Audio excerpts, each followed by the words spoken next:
or unfocused. Once you learn your coping step and start managing it using behavioral psychology, the well-being can improve almost instantly, and you almost forget how to waste time ever again. It works by when you are chasing the dream, you're going to be happy about a third of the time. I have lost and failed more times than I've succeeded. We don't talk about that. I felt like it was the end of like my company or my career, but it wasn't. It was just a failure. One of America's richest self-made women, fashion and business powerhouse, Emma Green. I spent such a huge part of my life being so crippled by fear for so long that held me back. It was rough. Before we jump into this episode, I'd like to invite you to join this community to hear more interviews that will help you become happier, healthier, and more healed. All I want you to do is click on the subscribe button. I love your support. It's incredible to see all your comments, and we're just getting started. I can't wait to go on this journey with you. Thank you so much for subscribing. It means the world to me. The best-selling author and host. The #1 health and wellness podcast. On Purpose with Jay Shetty. Hey everyone, welcome back to On Purpose, the #1 health podcast in the world. Thanks to each and every one of you that come back every week to become happier, healthier, and more healed. You know that my goal is to introduce you to incredible thinkers, thought leaders, people who are making an impact and a difference in the world, rule breakers, people who are changing the way we think, lead, and live. And today's guest is someone I've wanted on for a long, long time. So I'm very excited that I finally have her sitting opposite me. I'm talking about the one and only.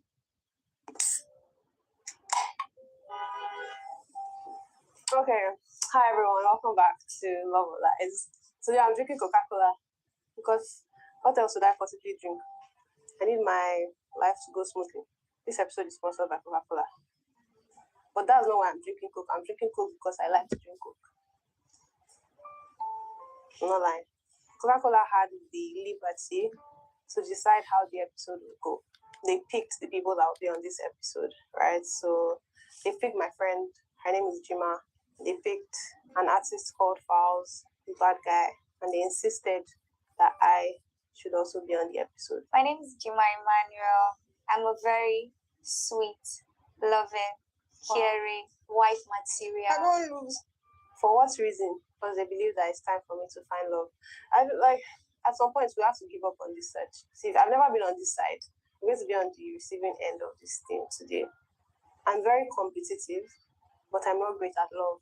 So today will be very that almost every beginner YouTuber messes up on. And this just gives us an unfair advantage. Oh, that's a try. All right, so the next hack is using the community tab or other social medias to promote your video right after you upload. And then I'll so right compliment after your you video goes live, you can use the community tab on YouTube, assuming you have which thumbnail is more attractive. What you can do is again use the community tab to ask people to develop titles, AI skills that employers are desperate for. Obviously, that would be whatever your title is, and then make the description short, engaging, tell them what the video is about and what they can expect from it, and make sure it's SEO friendly to attract the right people to the video. Then you're going to click insert, then you just wait a moment, and there you go. You got an SEO optimized description. It's that simple. And all you got to do is go to your video, go to edit video, and then what you want to do is you want to put it just under your logo.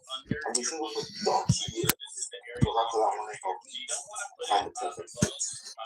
most important links here, because obviously these are links that you want people to click on. Emma Green, CEO and co-founder of Good American, was talking about balance, and I agree with you. I don't fly the nest. It's like suddenly they don't have a project anymore. It's like everything's done, and they're like, okay, we don't have anything. So we have that together. But I feel like in my life, I'm extremely ritualistic. You know, that's just how I am. And there's parts of our relationship that have taken on some of those rituals in terms of, you know, how we think about time, just us, and not with the children, how we think about setting. I am good at one thing. Business. For the last 30 years, I've built 19 companies and invested in 7 businesses. And following your passion. Now, everybody tells you that's not the way money. Now, what? Engagement and also for links. So we use it in every single video, every single time. Yeah, that's here. This time there. interesting is I'm about to launch a sweet brand called Busy's. It's taken 4 years to get to this part of the mind map, but it was on there. It was always on there. And ironically, when I was building Team, U2B is free. Working for yourself, controlling your own destiny. So today we're going to cover how to start a business with no money, how to win, and the secret to it all in business, how to lose, important, how to do a mind map, which is much better than a business plan, much more liquid, how to find purpose, very important, to motivate you to get up in the morning, to motivate your team to get up in the morning, to motivate customers to want to work with you, how to find a co-founder, something that I personally believe is like having a relationship partnership. It can change everything if you have the right co-founder and can give you that accountability that we all need. How to sell, everybody can sell. There's no such thing as people that are good at selling and people that aren't good at selling. There's just people that haven't been taught the system of selling. Everyone can sell, everyone must learn to sell. It is the key to unlocking freedom. How to market your business, how to PR yourself and your business, how to get an investor. I'll go through many different ways around that subject. You can get an investor. How to get sponsors, often an untapped secret source to making a business grow without needing an investor. So we'll get into that. How to build a company brand, because I honestly think value comes from building a brand, not a business. And we'll go into what a brand is and how to build one. How to build personal brand, which in this day and age, without doubt, is vital. You can't really build a company today without having a personal brand. And I'll get into personal brand on a public stage, personal brand within your industry. How to hire, how to grow, how to build, how to go global, which is easier than it sounds and probably very important so you're not stuck in one market and leaving yourself vulnerable. How to get a mentor, there is a way to do it, nearly nobody does it. And how to avoid big mistakes, but accept luck into your life, make luck happen in your life. And finally, how equity works and how to sell your business. At the end of this video, you will know everything that's taken me 35 years to know. You will be changed if you watch this video, and I promise you at the end of it, it will cost you nothing and you'll never regret it. How to start. Now, most people tell you to start a business when you have an idea. That's not where a business starts. A business starts with a feeling, an instinct that perhaps you need to make a change, and then applying yourself to learning what is the best way to build something that you love. Now, everybody tells me that starting a business is filling a market gap or finding a niche. That is not true. One of my most successful early companies was a company called Fluid. This company turned into one of the biggest agencies in Asia, which I sold to PricewaterhouseCoopers for more money than I'll ever need. And when I launched that company, there was 500 other businesses doing almost exactly the same. So how did I manage to win? I didn't have an original idea like everybody tells you you've got to have to start a business. You don't start with an original idea. You start with what you like doing. Now, I love helping businesses and people succeed. I love marketing. I could spend all day long studying and understanding marketing. Every time someone launches a new business, I want to understand how they made it successful. I'm obsessed. I enjoy it. It's my hobby. There is no work-life balance. There is only syncing up your life with your business. And so I believe the first step in starting a business is following your passions. Now, everybody tells you that that's not the way to start a business because often your passions initially don't necessarily generate revenue. But that's because you haven't applied a business mindset to what you love. So I love marketing, and I started a creative agency called Fluid that helped people come up with marketing ideas to make their business successful. Now, there were many companies doing it, but not many of these people doing it loved it like I did. So I evolved my marketing abilities, pushed the boundaries of what was possible, used new technologies like, at the time, email marketing and direct marketing that no one else was doing because I was obsessed with the latest thing. And for you, the way you do it is you've got to write down what you like doing and you've got to write down what you don't like doing. What you love doing, you've got to get really good at. And what you don't like doing, you've got to outsource and not do it. The school system has taught you the wrong thing, that if you're not good at something, you need to spend more time getting better at it. That is a lie. You've got to spend more time getting good at the thing you love to do. Get obsessed by it. And that's actually where a business idea begins. Because once you have figured out what you love doing, the next step is the idea. Now again, people will tell you that you need to come up with an original idea. That's not true. The second thing is when it comes to an idea, you can actually combine forces with other people. So back to my example, when I launched Fluid, I loved marketing. And I met someone who could take my marketing ideas and turn them into graphic illustrations and brilliant presentations and abilities to help that company in a visual way understand my idea. So I teamed up with her and created a 50-50 business partner. I'll come on to equity later in the video. That was literally the springboard to one of the most successful companies in Asia in this space. So the key is not coming up with an original idea and trying to do it all on your own. The key is coming up with something you love, linked to what you do, and perhaps if there's a gap within your ability to execute on what you love, find a partner. So for example, if you love writing, then write a book. And maybe you need to find a partner that can publish that book, or find a company that will publish that book, or get someone to help you, like an agent, find someone that will publish that book. And that's where it really begins. In the idea phase, it's got to link to your passion. And I'll come on to purpose later, but it's key. You won't be able to follow through and probably won't be successful if you're not willing to do the thing that you're doing more often and all the time compared to other people. So you figured out what you love doing, and now you have an idea. Now, the idea itself can evolve. From my point of view, when I started what I'm doing today, which is a platform to help you for free, the first thing I did was, in fact, a podcast. So the step after idea is step one, execution. And execution involves what is the first thing you can do to make your business idea come be setting up a social media handle and starting to post up your photography. Whatever the first step execution is, do not make it too hard for yourself. In my case, sitting down, interviewing people I found interesting, recording it and putting it up would serve the purpose of giving people mentorship in a podcast for free, which was my first step in my mission in my recent business. So all I really did was get a microphone, sit down and record conversations. Now, if you go back and look at those very early podcasts, the execution was not brilliant. The guests were good. The execution was not great. I had a rubbish microphone, had a rubbish camera, and I slowly improved. And step one is come up with a simple execution plan.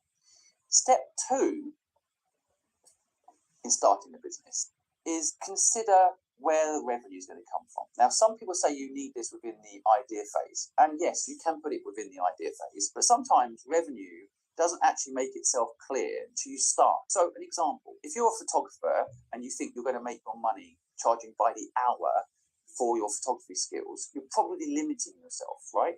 So you're probably better off initially taking pictures of things you love and putting them up online and seeing if people would buy them, seeing if people would license the pictures, experimenting with revenue models and seeing what sticks. Sure, maybe people will book you by the hour, but why would you start off with a revenue model that limits yourself? So I think when building a business, the thing to really think about is not necessarily revenue, but experimenting with different ways to make money from the thing that you are doing. So again, when I launched Fluid, most companies charge by the hour for their marketing consultancy service. We didn't. We charged by the outcome of what we did. So if we helped a company be successful, sell more product, we took a percentage of those sales. Now, that was not part of most companies' business models, because most people start with an idea and then they do a revenue model and then they start. A famous quote is, everyone's got a plan till they get punched in the face. And the truth is, when you launch a business, you just want to keep yourself nimble, like a boxer. You want to see what is going to be the best punch combination for you to make your business work.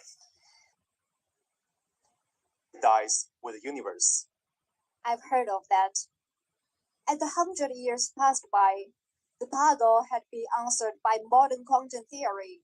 But today, we're still facing a lot of challenges. I'm not Einstein, but I can see some of it now. Will AI replace our human beings? Do you think? Is the moral law still valid?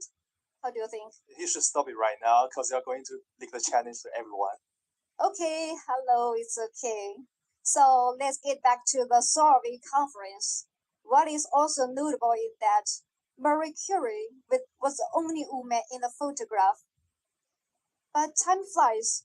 Our more female characters have already participated in the field of science and technology. It is such a great time to grasp the power of nature and the universe in your human's hand, no matter the gender, the age, or the nationality. And today, by the beautiful Lianqiu Lake, we gather to celebrate this moment of climbing the summit of intelligence. Let's see, with our outstanding potentials, what kind of dazzling power will burst out in our hands. In the past 2 years of 2023 to 2024, there was more than 160 guests and contestants from over 30 countries and regions participated in the annual Challenge Championship. That's very, very, very impressive. Thank you all. For this event, let's warmly welcome more than 110 guests and participants from over 30 countries and regions. Really welcome. And now, please allow me to take some time to recognize and welcome our VIP guests.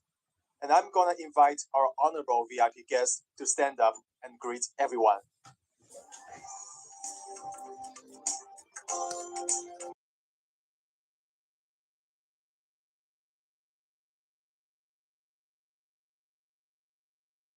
A business, step 3 is you've got to make sure your purpose is strong. Now, you've made sure that you enjoy what you do, and that's great because that's going to help you get up in the morning.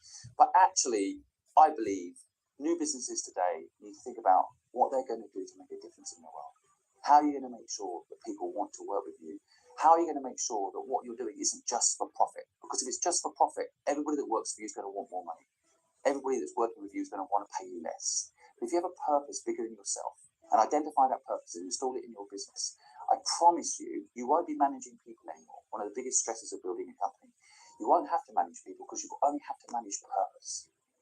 Now, I'm going to go into more depth how this all works, but a lot of what I've talked about here already has cost you no money. You haven't had to spend any money. Now, even if your idea is to launch an app that costs £1 million to develop, start off with a service business. Start off with a revenue-based model that can get you there. So an example is Airbnb. When they launched, they actually sold cereal boxes at conventions. It was enough to be similar to Airbnb because some of the first accommodation that Airbnb ever sold was at conventions. People go to see Obama speak, go and see different politicians speak at these conventions, and they would rent out rooms on Airbnb later. But initially, they sold cereal boxes, Obama reels, at this event. At these events to get to know their customers, connect with their customers, have a conversation with their customers and make money. And that is the money they use to initially get the business going. So I will come on to other steps later now in the video about raising money and other ways to do this. But if you do these first few things, your business is up and running, it's cost you no money. And I promise you, because it will have purpose, because you like it, and because there's a revenue model behind it, you will do it, it will happen. So how to win in business. Let's say you've already got a company, you're not winning and you want to win, or you want to know the secret formula to winning. And having built nearly 19 companies, I'm on my 19th business now, how to win in business is actually very simple. Now, I mentioned earlier having purpose and you personally being passionate about it. That's definitely going to give you an edge, because most people are not loving what they're doing. So if you are, you're already winning. But there is a secret formula to winning, and that starts with a couple of things. Number 1, delayed gratification. Spelled completely wrong. You get what I mean though, right? Delayed gratification is the number 1 reason that businesses win. You don't rush to charge customers, for example. You let them help you succeed. So the first customer I ever got in my agency, Fluid, I actually did the work for free. Now, a lot of people say don't do the work for free. I don't agree. I built up a relationship with that customer. I over-delivered when it was free.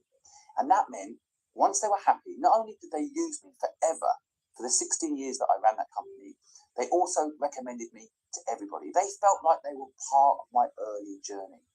Getting your customers on side is another element of winning, but realizing that if you delay getting gratification, you will make more money. And there's so many examples of this. If you look at big businesses, they spent years making no money. And then when they have the system all in place, huge databases, for example, then they can monetize. And people don't wait long enough. The other thing you can do is have a very strict moral code. Patience to make. So Patience to make. Number 1, you have to start drinking more water. You wouldn't believe how dehydrated most people are. Number 2, you need to make a decision to take matters into your own hands. That's not to say you should go against your current doctors, but you don't have. And then the final thing is luck. Now, luck is not a subjective thing. Luck, I have discovered, is hackable. And you can hack luck 3 ways. First, be persistent. And what I mentioned earlier about purpose and loving what you do will help you be persistent. You have to outlast other people. When I launched my company, Fluid, in Hong Kong, I had so many competitors, but slowly but surely, they all shut down, went bankrupt. They didn't care like I did. And I think that whole luck thing is about persistence. That's number one. Number two in hacking luck is know your destination. What is success for you? What will make you happy? What do you want? Big company, small company? And by the way, a big company is much easier to run than a small company. Aim for a big company is my recommendation. But that's my opinion. It might not work for you. So I suggest you define success for yourself. Today, success for me is having the time to take my son to school and be able to pick him up. It's having time to do the exercise I want to do. That's how I define success. So I never sell hours. We'll come to that in a little bit, why you should never sell hours. But luck is hackable. You have to be persistent. You have to know your destination. And finally, you have to learn to take risk. Be careful with sayings out there trying to trick you into options that are not true. So the worst one is the harder you work, the luckier you get. That is not true. That is a lie designed to make you work hard. If it was true, every nurse in this country would be a millionaire. It is not true that working hard equals success. What equals success is taking risk. You have to learn to take risk. Lean into fear. Learn to love fear. Embrace it. And then you can take more risk. And the more risk you take, the luckier you get. Learn to build culture into your business. It's about the long term. And learn to hack luck. You will win. The secret to it all is learning to accept that you could lose everything and it doesn't matter. You've got to be willing to risk it all. Take a chance and go for it. Do not rush. Do not see this as anything but a marathon. It's not a sprint. Enjoy the journey. Don't rush. No one can beat you if you do it. So delayed gratification is key. Brands like Facebook and Instagram, although I'm not a fan necessarily of these platforms, they personify this concept. They did build massive user bases, but they didn't monetize them at the beginning. They waited. They just kept building value in their platforms for the users, and more people kept signing up. And they didn't actually monetize for a very long time. I think Facebook was nearly 10 years before it started making money. And although I'm not suggesting you wait 10 years, and those companies have different investment structures, which we'll talk about a bit later, it is important to understand how important this is to building a successful long-term business. Do not think about making money straight up. Build a brand, not a business. And those businesses like Facebook and Instagram, they waited a decade before they started monetizing. And as soon as they started monetizing, Facebook in particular, it started to decline as a brand. Less people liked it. Too many ads on the screen, too many annoying buttons that didn't have any relevance to them because they were suddenly trying to make their client happy, the advertiser, and no longer focused on the user in the same way. So be careful. But that is how you build massive economic moats. People like Google, similar at the beginning, no revenue. YouTube at the beginning, no revenue. Focus on building something that has value for people. Delayed gratification is one of the secret weapons in building a sustainable, large, and successful business that you love. Next up, how to lose. It might sound like a strange title, but it's the number one thing I've noticed that people don't learn to do that doesn't allow them to be successful. This all stems back probably to school, where you were told that success was getting an A. It's not. Success is actually accepting failure, learning to bounce back from failure, embracing failure, having learnings from the businesses that I have been involved in that have failed, have allowed me to be successful. I guarantee you, if I hadn't lost £1 million going comic book business, I wouldn't be rich or successful today. I needed to learn how to fail. I needed to accept losing. It's key. And so how do you build the stamina and the ability to lose? The first thing you realize, number one, don't let things own you. If you let things own you, you are controlled by the very thing that's meant to bring you pleasure. You have to learn to lose those things and not care about those things. The second thing, to lose, you need to let your short-term ego go. Now, ego is actually a very powerful motivator, and there are different types of ego. The ego I'm talking about here is driving around in the right car to give an image to people that don't care about you that you are successful. Do not worry about this. Learn to enjoy looking like you're a loser. Let people underestimate you. It is so powerful to be underestimated by your competition, even by your customers, because if they think you can't deliver and you do, then brilliant. Do not worry about losing. Learn to be a D student. Love to fail. That's why 80% of A students end up working for D students, because A students are scared to lose. They don't want to lose. They always want to get an A. They always want to be seen as the smartest person in the room. Don't worry about it. Learn to lose. Learn to embrace getting a D.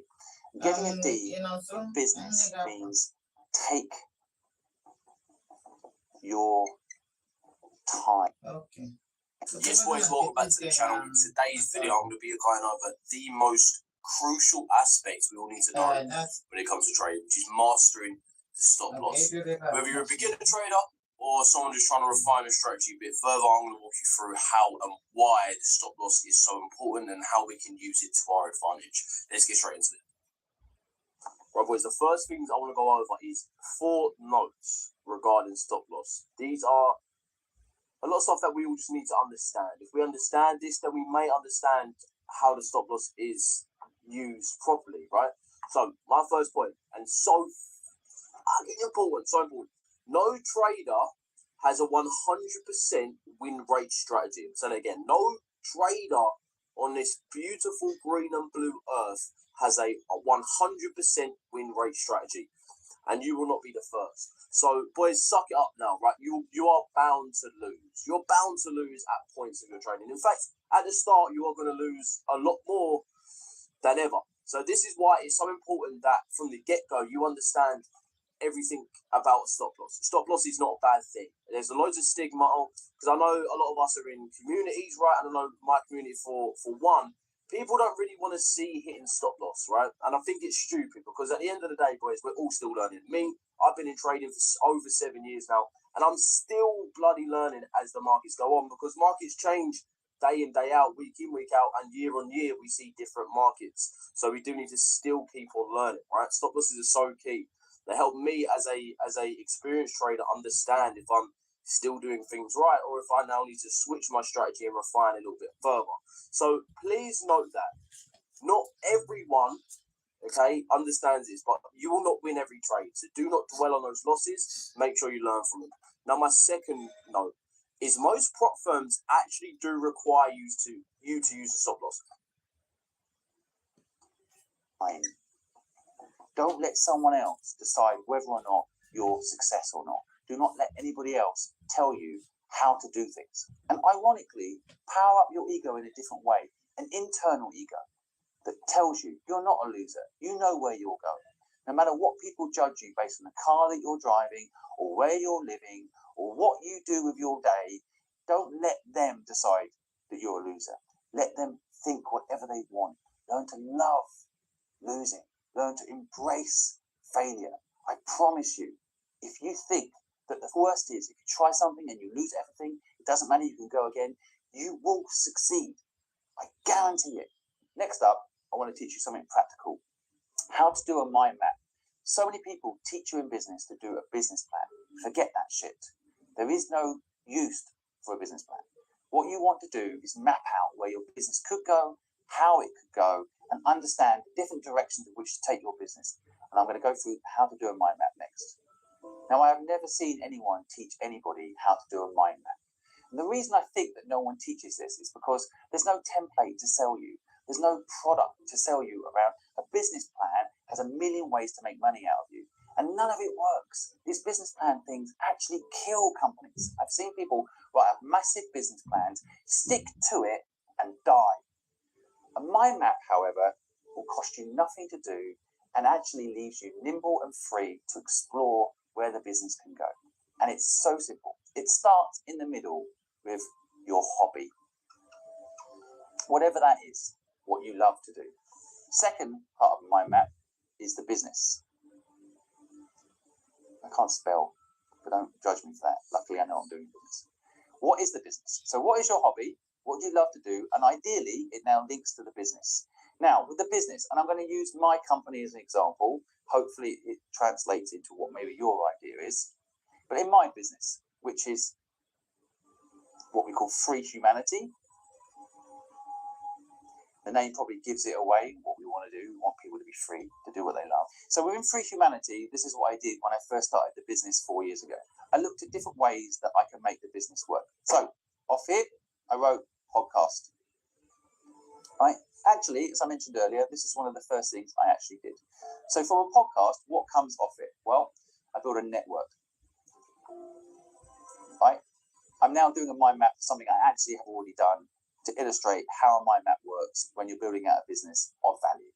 So one of the benefits of doing a podcast was a network. In my case, I managed to interview over 200 of the world's most successful entrepreneurs, which are now part of my life and help me with what I'm doing, help you on helpbank.com. That was one of my ambitions. It was on my mind map network. The second thing was brands. I realized if I did a podcast, I could probably make revenue from brands. Now, with a mind map, you can get bigger and bigger and bigger with mind maps. There's no stopping how big a mind map can get. Just like your brain is infinite in its ability to think, mind map is also infinite. And when I wrote the original mind map out for my business, I thought brands, and then I started listing them. So in my case, GoDaddy, Type Banking, Adobe. These were brands that I felt were a fit with what I wanted to do. Give people the ability to start their own business, be free, do what they love. So I listed out all the brands that I could work with. I also listed in my original mind map, and I didn't do it at the beginning, but it ended up becoming part of what I did, was an app. And an app that would focus on free help for people. Now, at the time, I didn't have the name that I now have, which is helpbank.com, but I knew that I needed to build a scalable way of giving people knowledge. Now, what I didn't know back then that I know now, a quick bit of insight, is that app is overused as a word. It's actually not an app that you need to build at the beginning for most platforms.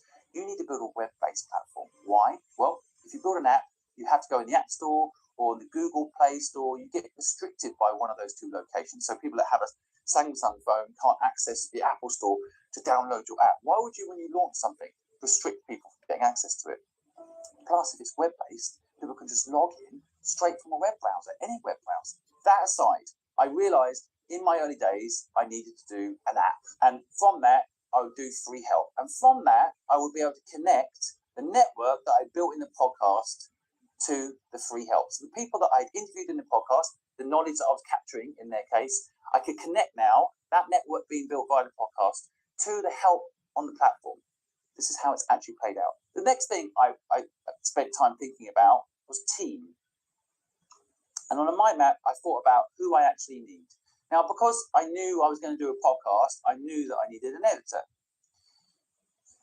But I also know my weaknesses, so I know I need an accountant, someone who's going to take care of the admin. These are things that I don't enjoy doing, so I know what to do. But I also realized with the network that I built through the podcast that I could have partners. So it's not just employees, but partners I could link to the team. Again, working with the people that I've spoken to on the podcast, I could connect them. People that are going to work on the app, I could connect them. Although they're not necessarily on my payroll, they are people that perhaps are connected to my mission, want to help people, and they can become part of my extended team. Now, within the team structure, I can also start thinking about things like if I have an editor, maybe that editor hires editors. Or I hire editors, but you can start breaking down what you actually need within your team. Right now, as a mind map, you start, in my opinion, with what your hobbies are, what you enjoy doing.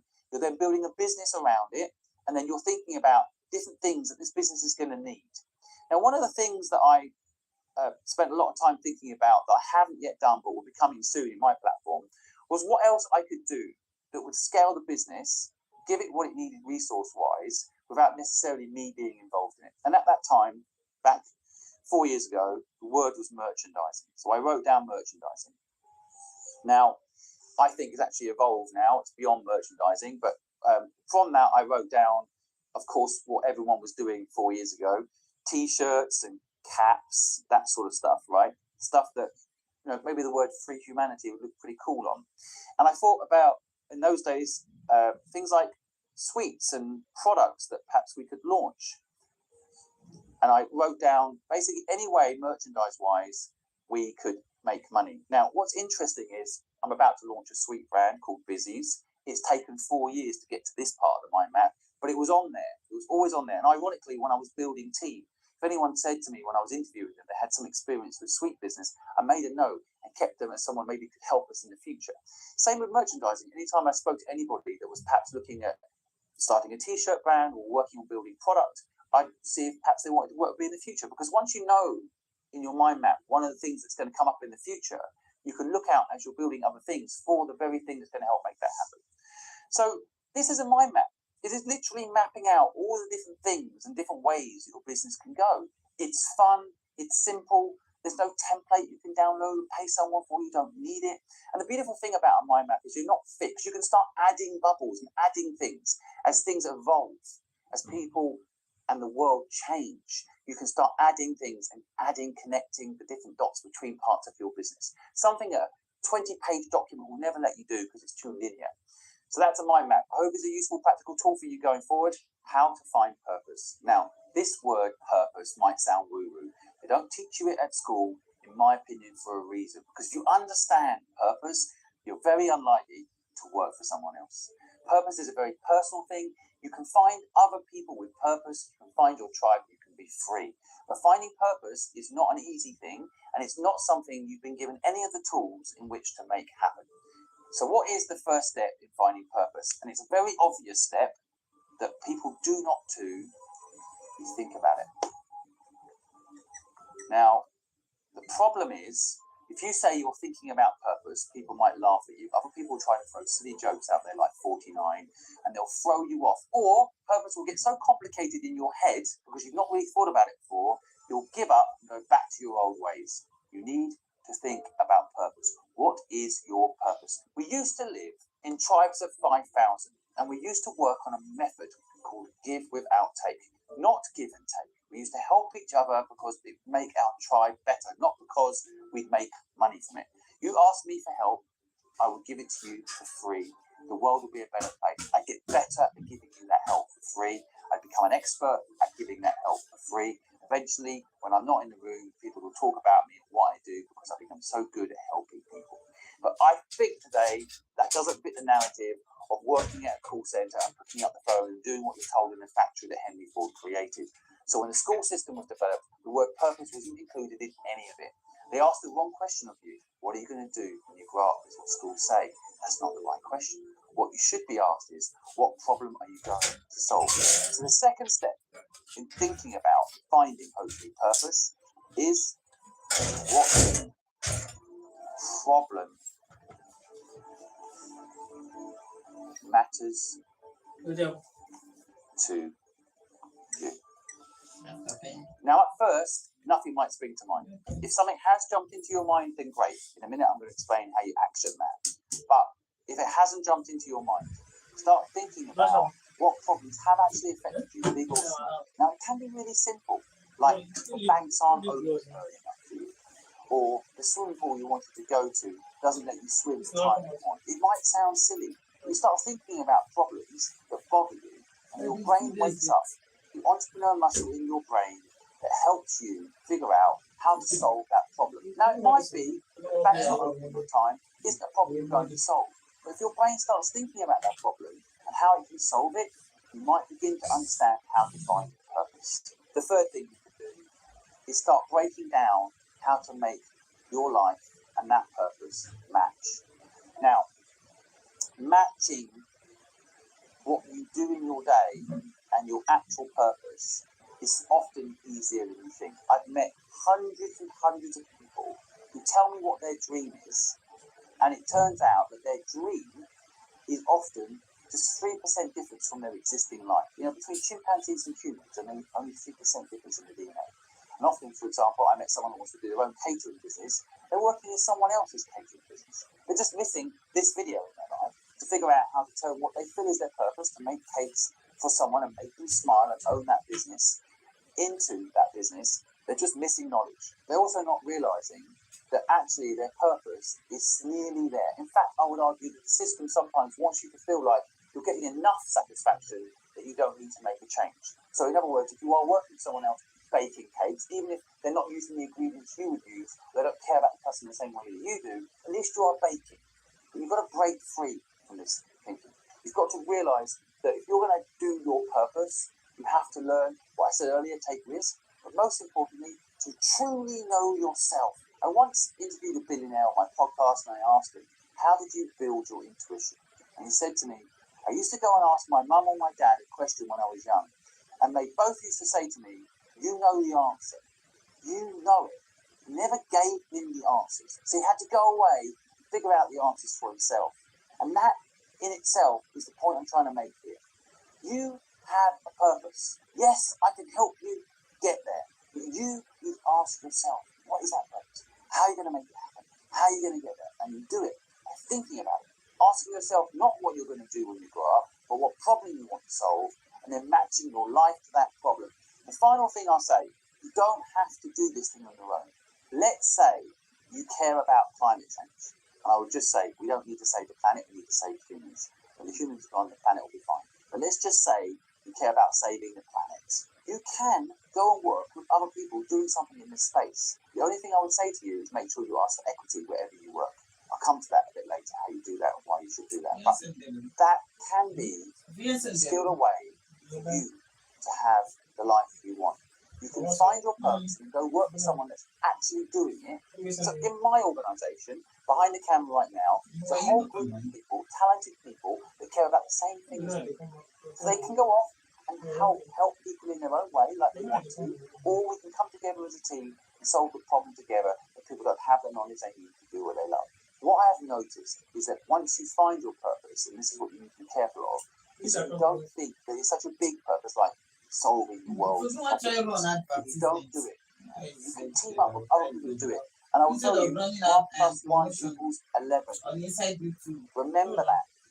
Once you know your purpose, you can seek out people and communities and old age tribes to help you go and fix this problem with other people. If you don't know what that purpose is, you won't do this. You get stuck working with someone else's business. I promise you, it's hard to work with someone else and work for yourself, despite what you have been told. How to find a co-founder. Now, if you're someone that likes to work alone, you can perhaps skip this bit. But I would say to you before you do, make sure you understand the power of a co-founder. Sometimes it's important but we think we know what we know. So we don't know what you don't know. So be cautious before you skip this section. You're absolutely sure that a co-founder cannot bring you value. I will tell you first up why a co-founder can bring you value. It's a bit like if you get a gym membership, you probably don't go to the gym. But if you have a buddy who goes to the gym every morning, you often have accountability and you go. For me, that's one of the number one reasons I love having a co-founder. Now, there is a counter-argument to having a co-founder you'll hear from many people, which is, well, why would you give up 50% of your company to have a co-founder?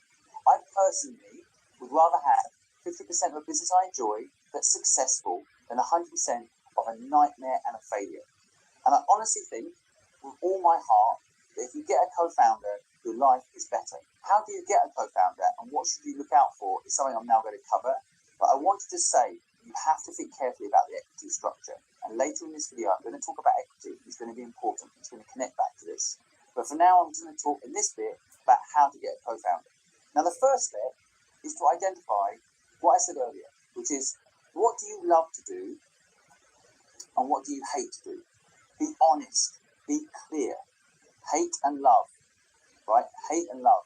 Now, once you've identified what you hate to do and what you love to do, you can identify what is the perfect Is this thing okay for a shop? co-founder.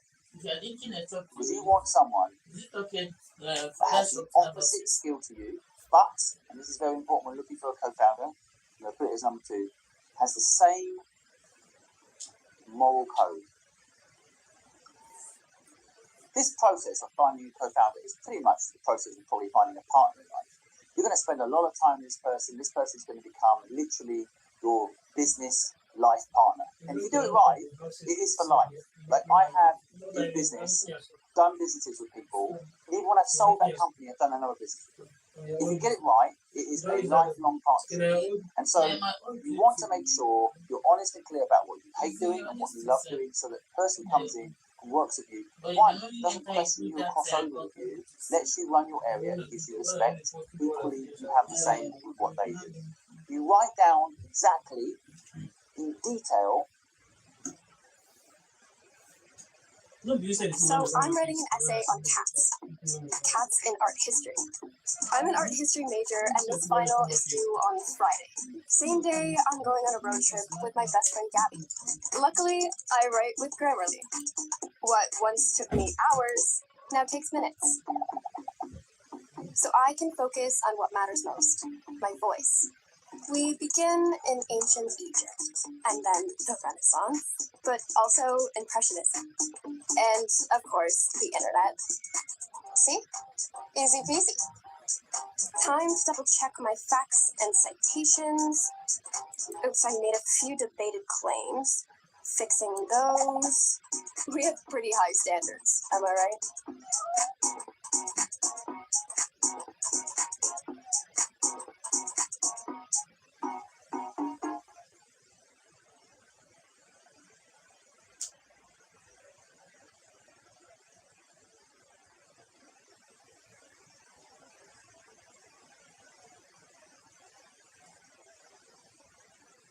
What this person looks like.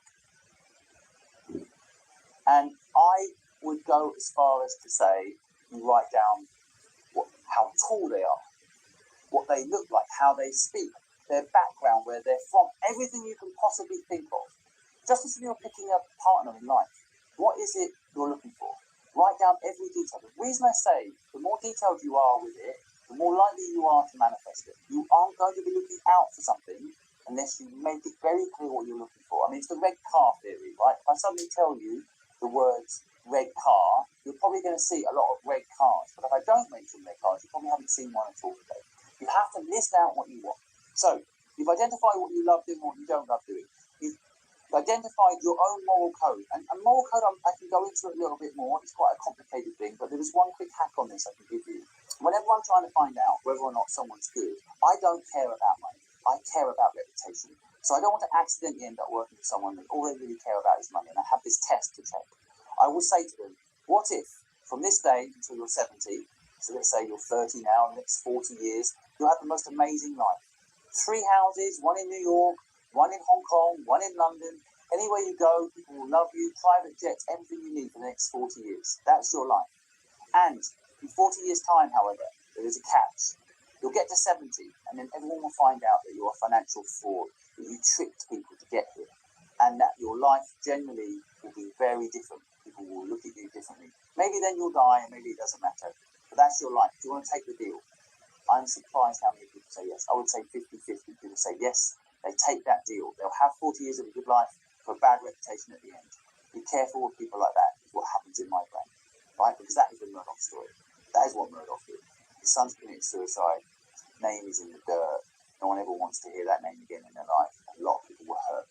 So I use open questions and philosophy to figure out whether or not it's someone I want to work with. You should do it too, because you don't want to be in partnership with someone that doesn't care in the same way that you care. I'm not here to judge what is right and what is wrong. I'm here to tell you how you can check that what's right for you aligns in your business, in your culture of your business, and more importantly, in your day-to-day personal life.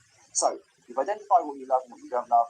You've checked the moral code in every way you can of the person you want. You've drawn lines in the sand what you're not willing to do, and you know what this person looks like. The final thing is post it. Now, post it is very simple. You start telling people you're looking for this person. You post it on LinkedIn. You post it everywhere. You ask people. You make it clear this is what you're looking for. You look out for it in cafes, when you're out having dinner, when you're at the supermarket. You look out for this person because they're out there.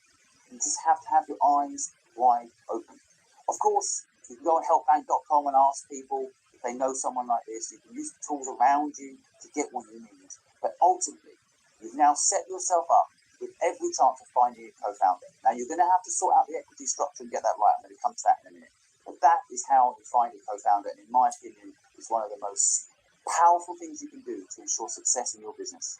Next up, how to sell. Now, anybody can sell. It's a system, it's a philosophy, and anyone can do it. I don't care your background. You could be an introvert, you can still sell and understand the systems of selling. And if you are presently selling, I promise you, you are missing a few tricks I'm going to try and help you with now. First up, how to sell is not what you've been taught. It is not, here's my product, this is how much it is, and this is what it does. The first thing in sales that you need to learn, and the number one thing I learned through the hard way of doing it, is sell the sizzle, not the steak.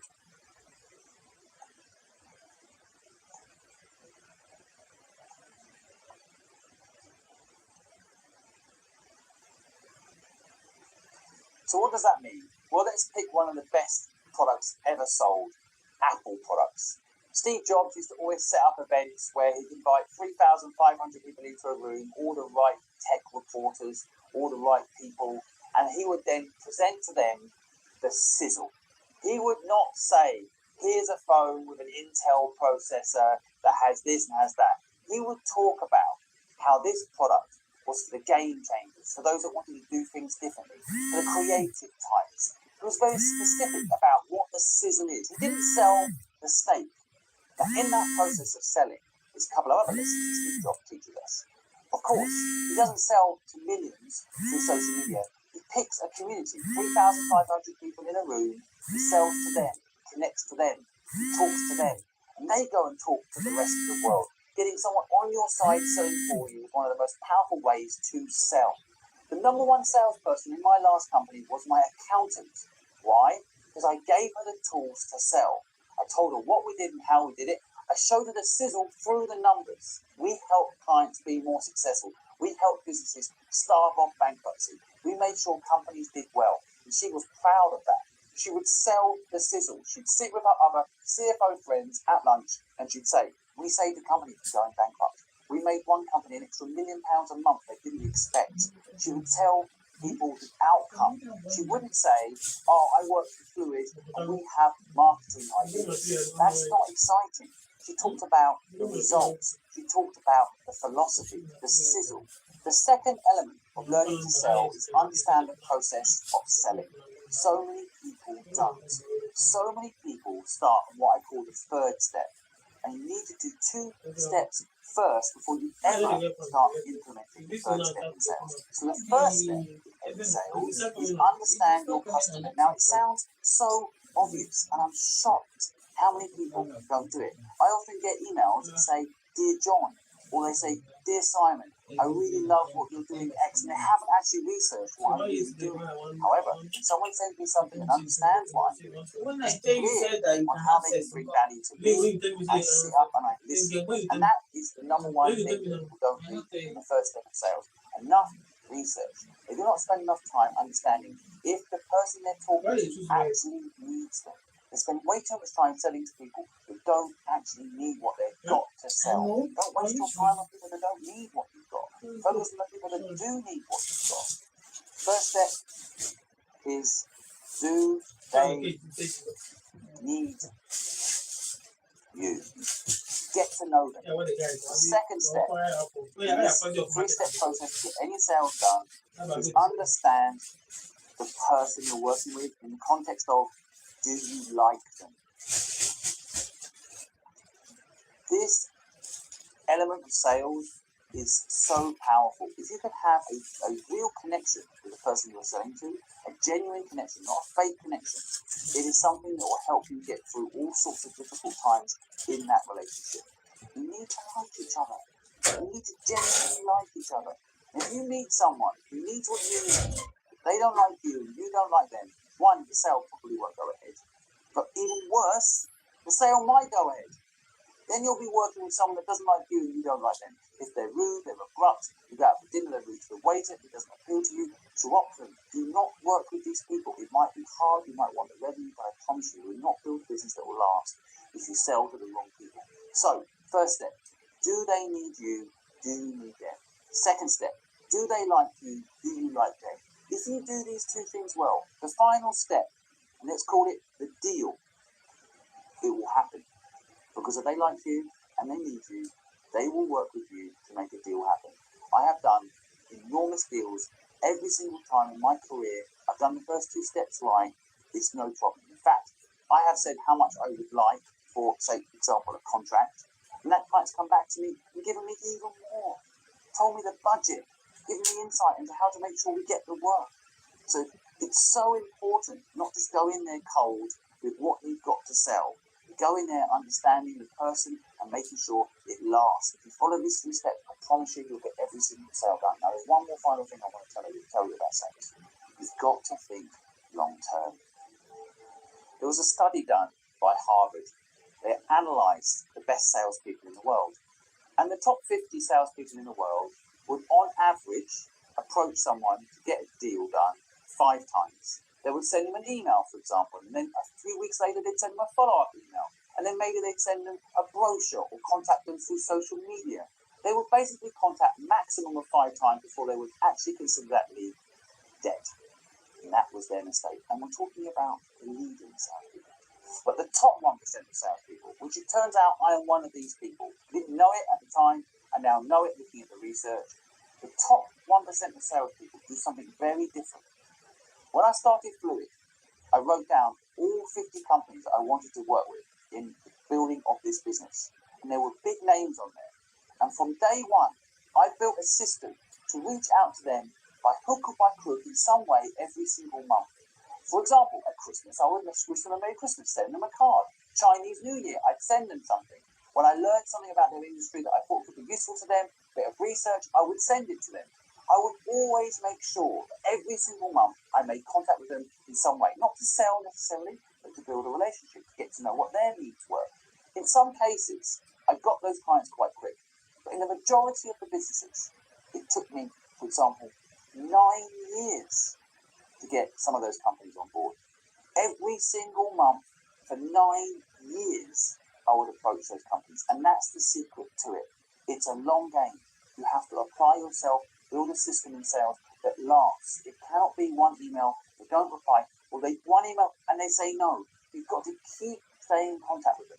Building things like email lists are still very powerful. I know it's not as cool these days as being popular on TikTok, but I promise you, having an email list where you can contact that person regularly, keep up to date of what you're doing, keep up to date of what they're doing, will ensure a sale at some point in the future, as long as you're politely persistent. I promise you, if you follow these rules in sales, your life will change. I will add, in sales, people don't bring their personality into the mix enough. You've got to be yourself, be honest, be authentic. In sales, it's not about selling someone a car that doesn't work. That is bullshit. That is how people are projecting what sales looks like. Sales is about selling someone a car they actually need. I have seen in my own life, when I've gone to buy a car, the best salespeople tell me, you don't want this car, you want that car, in another showroom where they don't get the commission. I've actually had that happen. And when I saw that happen, I hired that person, because that person is thinking long term. They're not trying to sell me a car to make the commission. They're building a relationship with me, and that is what you need to do to be successful in sales. Next up, how to market. This is a deep subject, but I'm trying to give you all the knowledge I've gained in decades of building some of the most complicated marketing structures there is. Now, marketing is one of the most important pieces in making a business work. And when I think about this subject, it's so complicated. I honestly think, because I know everything about this subject, it's like rocket science. I would start perhaps by teaching you that in marketing, 50% of what you spend will probably be wasted. So if you've got 1 million views but the wrong views, it's wasted. So marketing is about really experimenting. Now, I mentioned earlier when talking about sales, sell the sizzle, not the steak. Of course, that applies in marketing too. But marketing is actually about connecting with people over time. The biggest example is branding. If you get the branding right, people will resonate. You're probably a victim of this. You would rather buy an Apple than an X other brand, right? You become a victim of good marketing. And when, for example, the iPod launched, people all thought the product did the selling, it was such a good product, that's why it did so well. No, when they launched the iPod, they spent more money marketing that product than any company ever spent on marketing a product ever. Marketing is not one thing. Marketing is a complex structure combining PR, brand messaging, product market fit.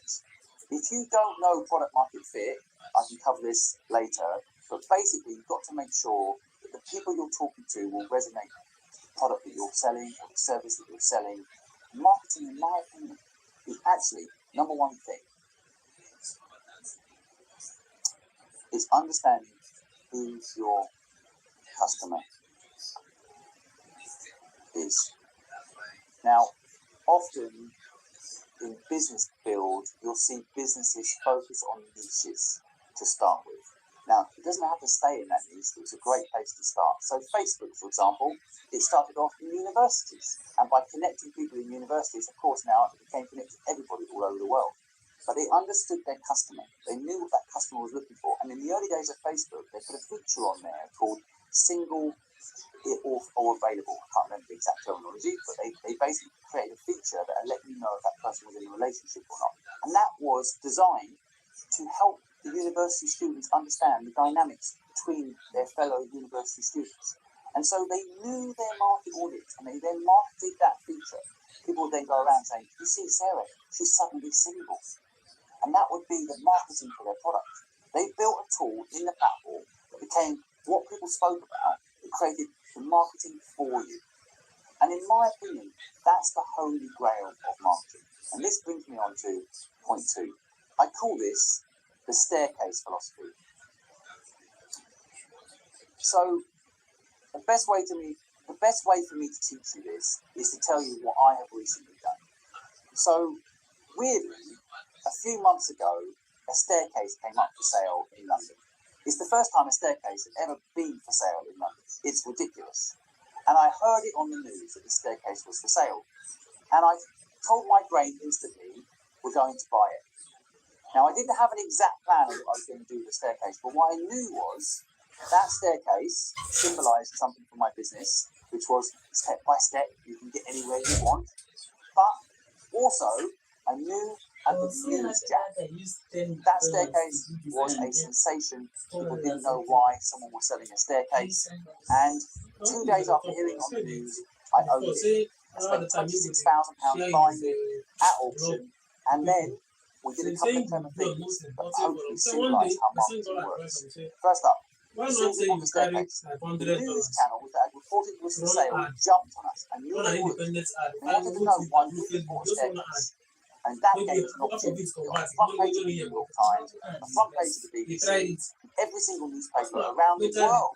Millions of US dollars were covered for our platform because we bought a staircase. It doesn't seem relevant, but doing these wild things, these crazy things, can actually make a huge difference. One of the things that I always loved in marketing was when flash mobs were a thing. And what happened was, suddenly you get a whole shopping mall, people would start dancing, everyone would wonder what it was, right? That is brilliant marketing. Now, it might not sell your product exactly in that exact moment, but over time, it allows you to have a reach and expansion and uniqueness to it. It will help you stand out, because that's what it's about. It's about standing out. So by buying a staircase, we then evolved it. We've got all this PR, millions of dollars worth of free PR for a staircase. Then we put a doorbell at the bottom of that staircase, and we said, if you've got a dream, press a button. We'll then upload your dream to our 4 million following and get you free exposure. Well, that was what the press needed to do a follow-up story on it. Once you bought the staircase, what did you do with it? They wrote all about that. But also, we built a whole new way of helping people on the back of a staircase that was for sale. I knew it symbolised helping people step by step. And then, the final step in marketing, we all need partners. Marketing isn't about promoting something on your own. You then want to get a partner like Ring Doorbell, Amazon, who own Ring Doorbell, on board to sponsor the doorbell, to sponsor the staircase, to help us reach even more people. And then suddenly, they pay for our marketing. And so, marketing isn't a standalone thing. Marketing isn't a non-living organic product. You have to see it as living. You have to see it as evolving, and you have to see it as something that you do that pushes the envelope. Now, marketing is connected to sales. If you have a sales team, in a way, when you link someone up, how they speak to someone, how they treat someone, that is also marketing. That's brand marketing. However that person receives your phone call, receives your interaction with them, will affect your brand. And that is marketing. Actually, now, Nike, they try to one, so how do they like do it. Now, well, one, they endorse the very best athletes in the world. Of course, in some cases, they make shoes with those very successful athletes. They are lining themselves up with these people that are incredibly successful. What does Apple do? Apple links to creative people. So therefore, everybody wants to have some sort of creativity in their life, beauty in their life. So they buy the product they think is for the creative people, right? IBM notebook was a better product, but they didn't want that. It didn't symbolize something cool, sexy, and creativity. So I think marketing is about, again, similar to sales, selling the sizzle. It's also about understanding who your customer is, how to reach that niche, and then how to work with that niche to expand into the wider world if you want to scale. It's the staircase method. What's your staircase? What's going to make you stand out? How can you evolve that thing that makes you stand out and go even further? Number 3 is systems. When you're doing marketing, it is such an overwhelming thing. There's so many different ways you can do it. You can do email marketing. You can do social media. You can do PR. You can do branding. You can do events. I mean, the list never ends. So how do you decide which one to do? Well, first of all, whatever you do, you've got to build a system. So if it is email marketing, then you have a good data collection system.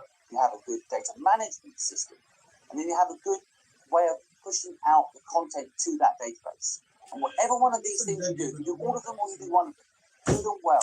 Do not do all of them badly. I see so many people with on their websites, Twitter, and Facebook, and Instagram links, and then you click through to them, and they're dead.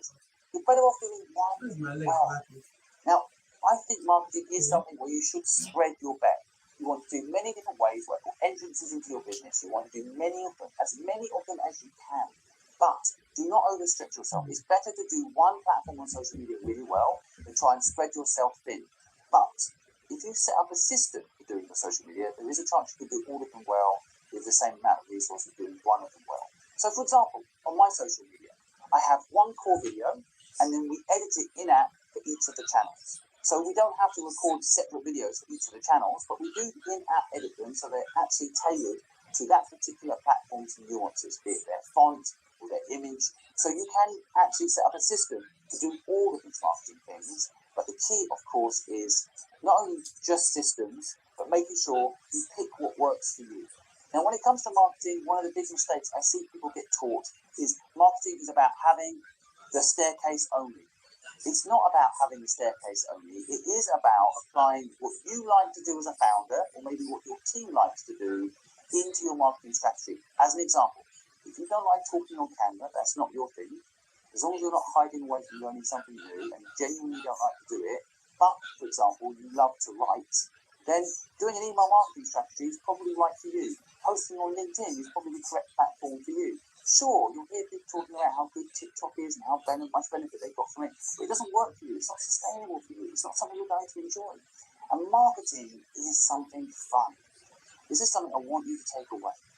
No one talks about it, but marketing is meant to be fun. I took my son to buy that staircase. We had a laugh.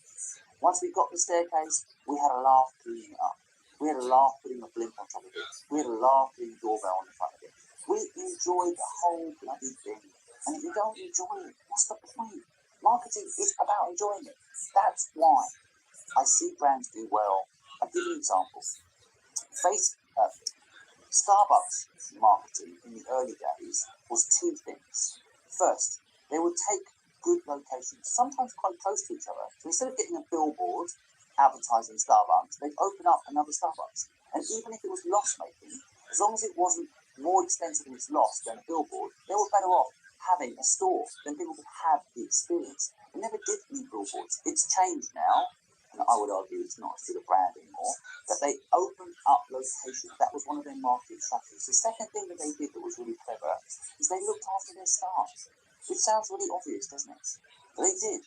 They talk about their staff as partners.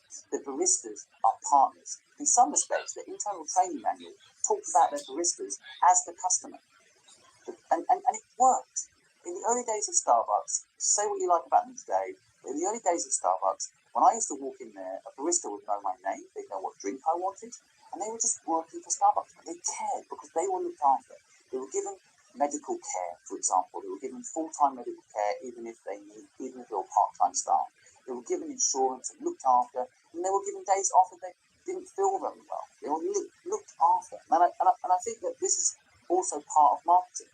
It might not sound it, but if your people don't represent you, then good luck making everything else represent you, because those people will create all the things that represent you. So do include fun into your business. Do look at the nuances of your business and figure out what is going to be your staircase, and ultimately apply your marketing love to something that's sustainable, that's going to be enjoyable, that's going to be able to actually deliver the very thing that you want to deliver, which I think should always be the promise of a better future for your customers. Next up, how to PR your business. Now, some of these things are interconnected. Sales and marketing all connect to how to get PR. But I'm going to give you some hacks and some insights in how PR works. And it is quite a complicated subject, but it's something, if you get right, can be a game changer for your business. Now, first up, I'll say getting PR has to be very targeted. I know plenty of people that have got PR for the money they've raised in their company, and it will go out to platforms like TechCrunch. It will make them feel good. They have no impact on their business other than to make them feel good, which is fine, I guess. But I do think PR should be more strategic. I'd rather spend time reaching the press and actually getting a tangible result and not just playing to ego. So recently, for example, I was featured on the BBC News. They talked about what we were doing at the doorbell when people could pitch their dreams. And this led to hundreds of people finding out about it, going to our staircase, pitching their dream and helping them make their dream happen. Now that, in my view, is targeted marketing. Equally, I have done recently an article in a business journal that got zero reaction. Now, I was proud to be at the business journal. I don't want to say which one it is so I don't insult them, but ultimately it actually led to no value as far as what I want to do is help people do what they love and make sure people know there's a service out there for free to help them do what they love. So PR is very important to be targeted. So I'll write that down first. Now, targeting can also be subjective, because a bit like marketing itself and sales, of course, sometimes you do need to cast the net wide and get as much coverage as you can. But if you do start to target your actual needs, it's much easier to get PR. I'll give you an example. If, for example, you want to let people know that you are now selling cherries on the side of the street, the best thing to do is get some PR in the local area that you live. Now, as much as it might be nice, so you started a cherry farm, selling cherries on the side of the street to make that farm work, probably could get you in a mainstream news channel. It won't necessarily lead to sales in the location in which you sell those cherries. So targeting and understanding exactly who you're trying to reach is actually the key. And it's more likely that if you are selling cherries in East Sussex, that East Sussex Times will cover you. It's more relevant, more chances of actually getting the PR than, say, for example, the BBC covering it, because it's not necessarily going to be that interesting. You could tend to spend a lot of time and money reaching those people and then not cover you. The second thing I'll teach you about PR is journalists are lazy. So if you understand this and understand if you provide everything for them, then they don't need to do any work. You're more likely to get the press coverage. So what I always do is I actually write the press release like it's the actual story you want written, with a good headline that makes them happy that they're not selling you. So that's, journalists don't want to write and sell you, they want to write something that's interesting for the reader. So making a good subject line that's good for the reader and making the story good for the reader, I do all the work for the journalists. And then things like photos, I take high resolution photos and I send them with a press clip to make sure they've got everything they need. All they have to do is say yes to the story and put their own touch on it. Job done. They're human beings. They want to go out for lunch if they can. So if you can make it possible for them to go out for lunch and do their job, then you will win in PR. Too many people are lazy. They send press releases that are generic and they don't tailor it to the journalists they're writing to. So the other thing you need to do is research that journalist, back to the targeting. You need to understand what that journalist writes about, what that journalist is interested in, and almost write in their style if you want that particular journalist to write about you. The third thing on PR I'll tell you is there's a lot of companies out there that will tell you they can get you PR. Please be careful. Now, as much as it might be nice to just pay someone to do this, I have discovered doing the PR yourself, especially if you're a small business, can pay huge dividends. Why? Because you can make a relationship directly with journalists. And how do you find these journalistic contacts? That's what the PR companies tell you they've got. You can go through a newspaper and find them. You can Google them. You'll find them quite quick. And one big hack I'll give you is Twitter in particular is really good to get hold of journalists. If you start following the journalists that you want to write about you, and you start engaging on their posts, I would say that's one of the best ways to start building up a relationship with a journalist. Most people will reply to comments or read the comment that you've made on one of their posts. And weirdly enough, often journalists don't have big followings and they don't actually have a lot of comments. So you can start making a relationship, start commenting on something. If they post something about global warming and you've got a product that's helping reduce global warming, then you will get noticed if you start commenting on a story they've done about it. Start being part of their thinking when it comes to, I need someone to help me write this story. I need someone to give me a quote to make the story better. Start becoming part of that journalist's life. And it starts with just following them on Twitter or replying to one of their comments, engaging on one of the stories they've already written. Even online, things like Daily Mail, the journalists will read the comments on their own story. So engage. Engage is the number one thing I can tell you when it comes to getting PR from journalists. And finally, I have been involved in many conversations where I know brands have not worked with someone because they saw on someone's social media that they posted something obscene or rude or stupid. Remember, you as a business owner will always be the number one PR engine. Whatever you post up, be conscious, be careful. Think about your brand, think about the image that you're projecting. And I can't tell you enough how important this is. Because if you do the first few things I've just mentioned, you connect with the press, you know who you're targeting, and you're not lazy, you help them do it. If a journalist sees that you are out of control or inappropriate, they will not risk their job to write about you. So learn to be disciplined. Learn to be the brand. PR starts with one person having respect for you. So make sure you're disciplined. Don't be lazy yourself. Next up, one of my favourite subjects, one of the questions I get asked the most, how to get an investor. Learning how to get an investor can dramatically change the trajectory of your business. Equally though, just before I go into how to get an investor, I want you to think carefully about whether or not you need an investor. Now, I've invested in 78 companies. You can go on my website, simonsmith.com, and look at some of the companies I've invested in. I have seen it all. And sometimes, if you get the wrong investor, or get an investor for the wrong reasons, you will have a new boss, and your life will become a nightmare. It will be easy at the beginning when you get the money, and will get harder over time if you do it wrong. I will try to teach you how to not get it wrong, but equally, please ask yourself, is there another way to make the business work? And I'm going to touch on other ways you could make it work, even if you don't get an investor. Within this, how to get an investor chat. Now, there are quite a few different ways to get an investor, depending on the stage of your business and how much you're trying to raise. If you're trying to raise money in the early days of a business, I would say to you, the more traction you have in your business, the easier it is to get an investor. And that does not mean to say if you just have an idea, you can't get an investor. You definitely can. There's just less people that will fund it. So just like the sales stuff I taught you earlier, it's probably better to make sure that you actually know who you're targeting when you're getting an investor. What is the profile of the person you want? So if you're going after someone that perhaps will fund a business that has no traction, it's just an idea, then remember, those people's profile, they probably want quite a lot of equity. They probably want some involvement in the business to make sure it works. They probably want some sector relevance, industry relevance to your business, so they can add value, because no investor, I don't care who they are, just want to feel like money. Everybody wants to feel like they're bringing some sort of value. In fact, I would argue you shouldn't invest in a business unless you can bring value.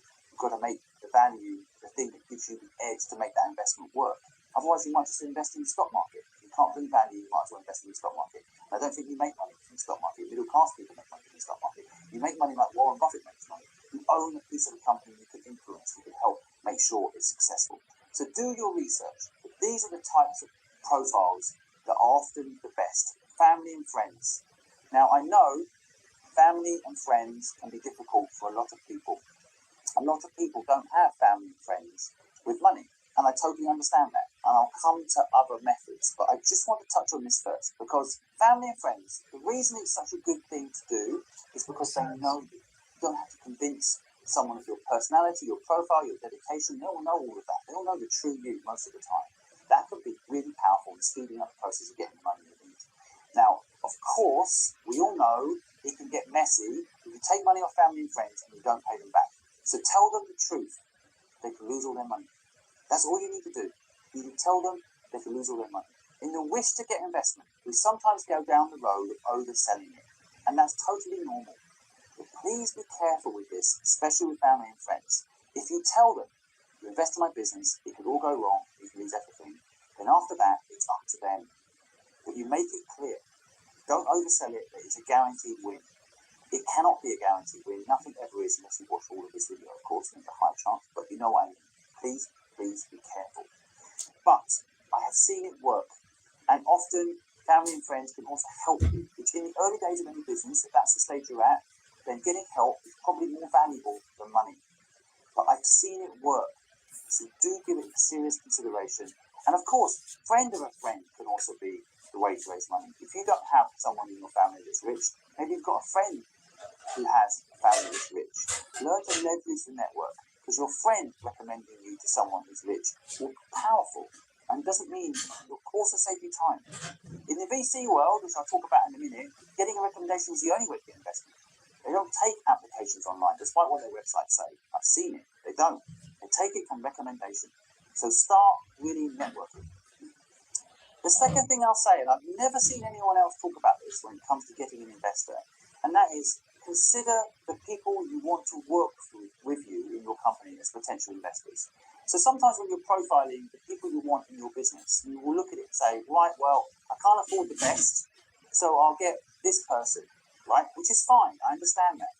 But the smart people think differently. The smart people think, who are the best? And let's say I'm building right now a competitor to LinkedIn, helpbank.com.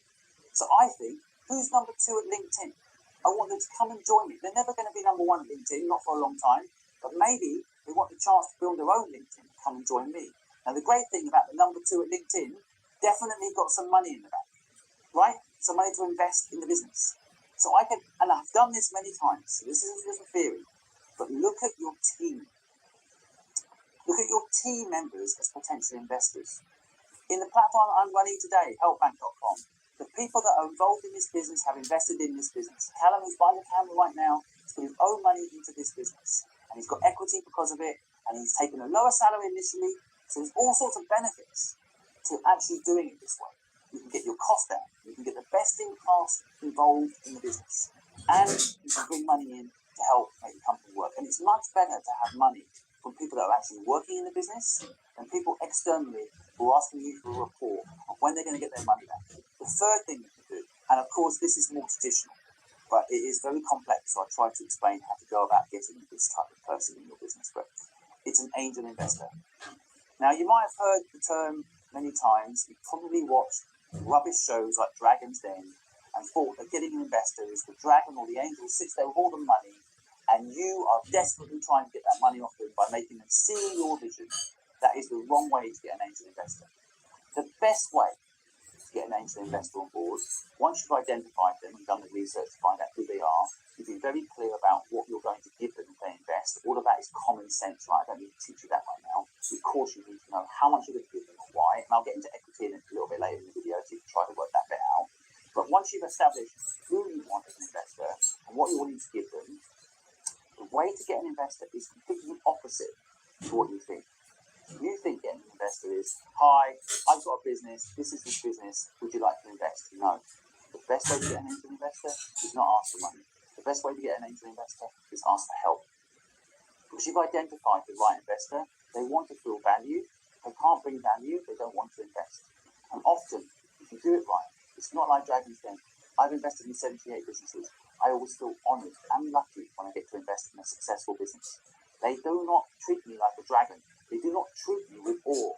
They treat me with respect. But they also identify why they've approached me, how I can bring value, and make me feel special. And ultimately, I then feel lucky to be involved in that business if they do that right. If you ask me for advice, you're more likely to get money out of me than you straight up ask me for money. Now, I'm not saying don't build ask into the process. Of course, when you do a pitch to an angel investor, you should definitely put in there you're looking for money. But the best way to put it is we're looking for money from the right people. Make it a little harder for people to get involved in your business. That's how you get an angel investor. You create FOMO, right? FOMO, you've probably heard it, but in case you haven't, it's probably one of the most powerful things. Fear of missing out. You make people understand, you do it sincerely, that if they don't invest, they're missing out. That is the key to getting an angel investor. Now, of course, treat an angel investor with respect. If you can prepare correct and appropriate amount of equity they're going to get, make it clear why, explain your long-term investment plans of how they're going to dilute, because angel investors often get diluted. So if you're offering them 5%, it might sound like a lot, but if you get another investor as things go down the line, that person will then own 1% of the company or 100% of the company. And remember, most angel investors will be involved in the business. So make sure you actually need them to help you. Don't just pretend that you need them. Because once you get them on board as an investor, it will go pear-shaped. So it's not just about convincing the person to get on board. It's also convincing yourself that the right person to have with you on this journey in the long term. Make sure you do that. Now, the fourth way of getting an investor, more traditional, VCs, venture capitalists. Now, these types of profiles are often a little bit further down the line in your business model than just a startup or an idea. Most of the time, in all VCs, although things have changed a little bit when there's a lot of money in the market, but most VCs will genuinely want a business that's proven that needs capital to scale. So the way to get a VC on board, a couple of ways. First, you identify, have they got money? Now, what happens with a lot of VCs is they're raising funds and they're deploying funds and then they're raising funds again. And they won't necessarily tell you. They'll take a meeting with you, they might meet you and understand your business, but they won't necessarily have the funds. And they'll tell you that the joke in the VC world is you're too tall for radio. You go to a radio station, they reject you in that job, and they interview rejection with too short for radio. In other words, it's bullshit. They don't tell you why. But you can find out if they're raising. You can Google them to find this out. Don't waste time approaching VCs that are raising money. They won't deploy capital and waste your time. The other thing you can do, and I think it's very important, is see who they've invested in before. And there's a good chance if they've invested in a similar business to yours, it's one of two things. It's either bad news or good news for you. If it's good, then they will invest in many different companies. So, for example, there was an investment company that invested in all the Uber type businesses. They invested in Uber, they invested in Lyft, they invested in all of them. They hedged their bet that one of them was going to win. They want to be a part of all of them to make sure that they do things. Other VCs will only invest in one company in that category. So just make sure you understand that. But if it's bad news and they only invest in one company in that category, then you can go to the competitor of that VC and create a rivalry between the VC firms. I've seen it play out many times. And make them feel like, well, they've invested in Uber, but I'm Lyft, and I think we're going to beat Uber. Would you like to invest in us? And it's primal, but it works. So think about, again, have they got money? Don't waste time selling to people that don't have that. See the investor companies they've invested in before, understand that. And then 3, try to get connected to a previous company that VC is invested in. It's much more powerful for you to get introduced by one of the other portfolio companies of that VC than you personally approaching that VC. So try to make connections. And it's also good due diligence, by the way. If you speak to the company that got investment from that VC, you can find out whether that VC was decent or not, because some of these VCs are awful. So you can do your due diligence, at the same time, hopefully make a relationship with a founder that can introduce you to the VC when the time is right. Now, the 5th way, again, I've never seen this way explained to people before, and it's not traditional, but I have done it many, many times, and that is work with your brand partner or client to fund your growth. So I had an office in Hong Kong and a client wanted us to open up in the Middle East, and I was a bit reluctant, which is why I think I found out about this hack. So I originally said, we don't want to open up there. I think they just wanted us to open up there and then service them, and they didn't want to spend any money doing it. But because we said no and they really wanted to work with us there, they offered to pay us to open up there. So this is a hack I learned, and I will use it many, many, many more times after this, that sometimes your client who wants your service or the brand that's sponsoring you will pay for your expansion. Sometimes it's easier for them to do that than go out and build it themselves, for example, or work with a new partner that doesn't understand their philosophy. So your existing clients can be your investor. And it can be really powerful if you do it right too, because that client then feels invested in your success. They're not going to make you go for a tender every year. They're not going to chop and change you as a client or supplier, because they want you to succeed because they own equity in you. Now, of course, you have to do this carefully. So, for example, if one of your clients is a bank and they invest in you, you get very messy suddenly on the legal side. Equally, if you are working with a particular provider, let's say in my case, I'm working with online service providers, but I'm partnering with GoDaddy. GoDaddy invested in my business, means all the other online suppliers could not help the people I'm trying to help, which is people starting businesses. So I think it's quite important to make sure you get the right client, the right brand to invest in you, but it can be huge money. And brands do have investment divisions. Google Ventures, Google it. They invest in businesses. They invested in a coffee shop called Blue Bottle, a coffee shop. So it's possible to get Google to invest in businesses, but you have to understand, again, the motives. Go back to my sales. You watch the video now. You watch that video. What are you talking about? What video? Did you run away with children? But ultimately, There's one final way I want to quickly flush out with you to raise money to make your business work. Now, it kind of touched on that at the beginning of this part, and that is make sure you need an investor. Sometimes when people are asking me money, I'll ask them what they're using the money for. And most of the time, not always, but quite often, is to get more sales, to grow the product, to make sure more people buy the product, and so on. Well, I dig in. It's not money from me that they need. They just need a better sales system. So often when it comes to raising money, you'll find that if you can actually go look at your business and you might say to yourself, well, I need the money to buy the product. Well, you can do crowdfunding, for example. You can find methods of selling your product through platforms like Indiegogo, platforms that will pre-sell your product to get you the revenue you need in advance. And you're not going to need any equity when you do that. You can pre-sell your product on certain crowdfunding sites before it's made. And then you can go and use the money you got from that pre-order to go and make it. And that is often a much better way than raising money from an investor. Of course, crowdfunding is quite big across the board now. You can raise money crowdfunding. You can do equity crowdfunding. There's plenty of sites that do that. I'll put some links down below in the video if you want to check out who they are. But ultimately, you want to figure out whether or not you really need the money from a customer or from an investor who's going to help bring value, or from a community who's going to support you in the future. You can do crowdfunding where you sell your product. You can do crowdfunding where you sell equity. You can do crowdfunding where you can do crowdfunding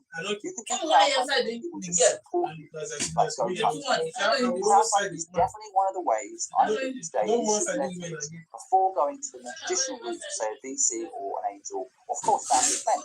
So crowdfunding is powerful, and don't overlook it. I'm going to put the links to all the different types of crowdfunding sites down below.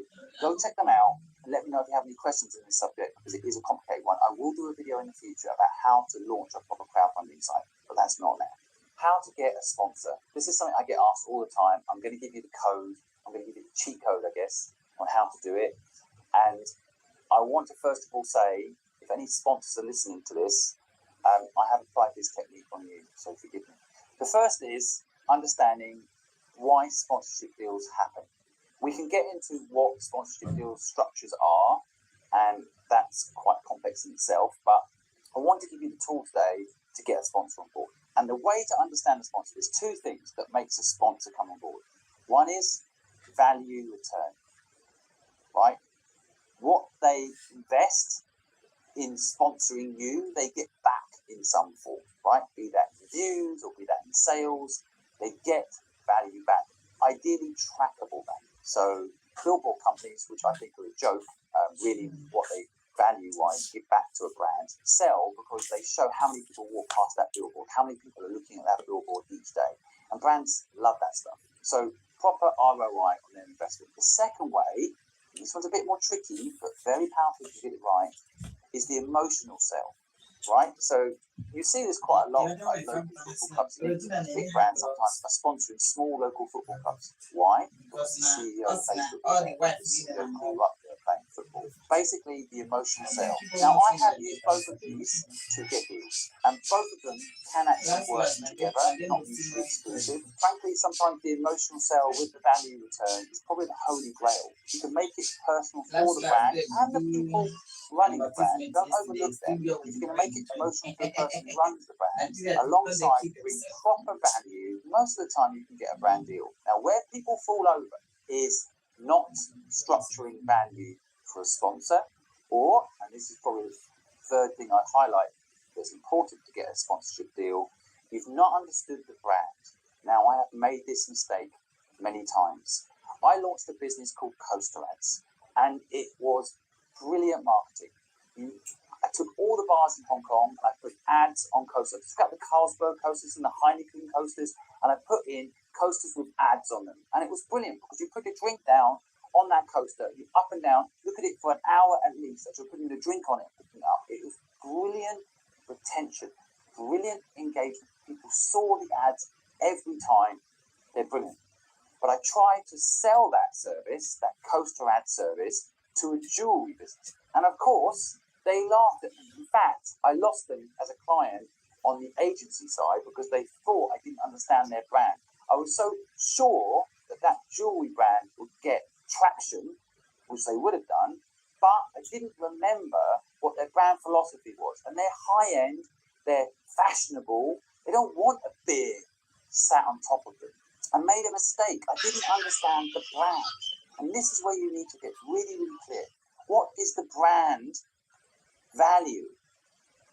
And so in that case, in the jewelry case, they want to sponsor, 007 movies with James Bond's girlfriend wearing the jewelry and looking sexy. They want to be involved in things that are not linked to beer, that are not linked to somebody drunk putting their beer down on their brand. Now, I did eventually sell Coaster Ads out to airlines that wanted to promote going from Hong Kong to Singapore and so on and so forth. So I eventually did really well with that brand. But initially I learned an important lesson. Understand the brand. Understand what their values are. Understand how they traditionally advertise. So Visa, for example. Visa advertised at the Olympics. They not only sponsor the Olympics, and they spend a lot of money promoting the fact that they're at the Olympics. Too many people go to Visa and ask for sponsorship without understanding that probably the biggest activation that Visa ever do is the Olympics. So you're better off going and selling some value linked to the Olympics, as opposed to saying, please sponsor my event, because they're saying, we sponsor the Olympics. We sponsor the biggest event in the world. Now you want us to sponsor your event? Brand values and understanding what that brand wants is key. I mentioned it briefly a second ago, but I want to highlight it as important. Don't forget the people in these brands. Research who they are. Understand what their motives are. Some of the brands that sponsor me today, GoDaddy, Thai Banking, the people that run those brands care as much about entrepreneurs as the brands themselves. So when they see that me and my team are helping people, genuinely helping people have a better life, not only do the people buy in to becoming a sponsor for us, the brand alignment is there and it happens. Right now, this does tie into the emotional sell somewhat, because, for example, one of the people I work with, GoDaddy, had a small business. She knew how hard it was to make that business work. So when she sees what we're doing alongside what GoDaddy does, this isn't a sponsored video, by the way, but I'm just highlighting the examples so you learn. Ultimately, these people make a difference in that brand. That brand is made up of people. So as long as those people don't get fired for sponsoring something that has no relevance to their brand, you can actually end up having champions inside these companies for you to help you get the sponsorship. And I've had that many, many times. Now, the fifth way to get a brand to sponsor you that no one talks about, I don't know why, maybe it's some sort of industry dirty secret, but it's a very, very powerful way of getting a brand to sponsor on board, is work with someone that's already working with one of these brands. An agent is often one way to describe it, but there are two types of typical agents that brands work with. There is a media buying company. This is a company that will go out and buy all the ad space for that brand. They're paid by the brand to go and get the best deals possible and buy up ad space.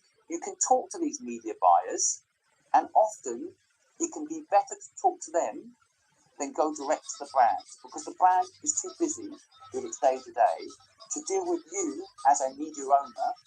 They would prefer to deal with a media buyer, one contact, and then that media buyer will deal with everybody that wants to sell media. So recently someone came to me and said they've got a fleet of bands and they want to get brands to advertise on their bands. And they tried going direct to brands, and brands said no. We gave them a contact and a media buyer. The media buyer said great, and they bought all the inventory. It's much quicker. The media buyer has a relationship with the brands, and often they hold the money. The brand's already allocated the money to the media buyer. So stop trying to sell to the brand, sell to the media buyer. The other way to do it is via the agencies. So I used to own an agency. It's one of the reasons I know this subject so well. But a brand will have a company that will come up with a campaign idea for them. Now, often when you're coming up with a campaign for a brand, you're also looking at how the campaign will be applied in the real world. So it might go on taxis, it might go on a bus, it might go on a coaster. So you can actually tap into these agencies. Examples, without showing any preference, there's people like MC Saatchi, Ogilvy, Leo Burnett. These agencies already have the relationship with the company. And if you get in there with your idea or your product, they can often insert it or even come up with a campaign to sell it into the brand for you. Now, I personally prefer to deal with brands direct many times, but do not neglect. Media buyers are your friends, and agencies can be your friends, and it can be a much quicker sell to get them on board as a sponsor. One of the best hacks to get a brand as a sponsor is to be personally really invested in that brand. So, for example, we recently, as you know, I mentioned it earlier, put a doorbell on the bottom of our staircase that people could press that doorbell, pitch their dream, and we would help them. We decided the best product for us to do that, the most economical product that worked on the internet, was Ring Doorbell, owned by Amazon. Now, we didn't ask Ring to sponsor us. We didn't ask Amazon to sponsor us. It was just the best product. We believed in the product and suited what we were trying to do. So we installed it and we marketed it. And of course, guess who's seen it? Ring and Amazon. So now, who are we now working with? Amazon.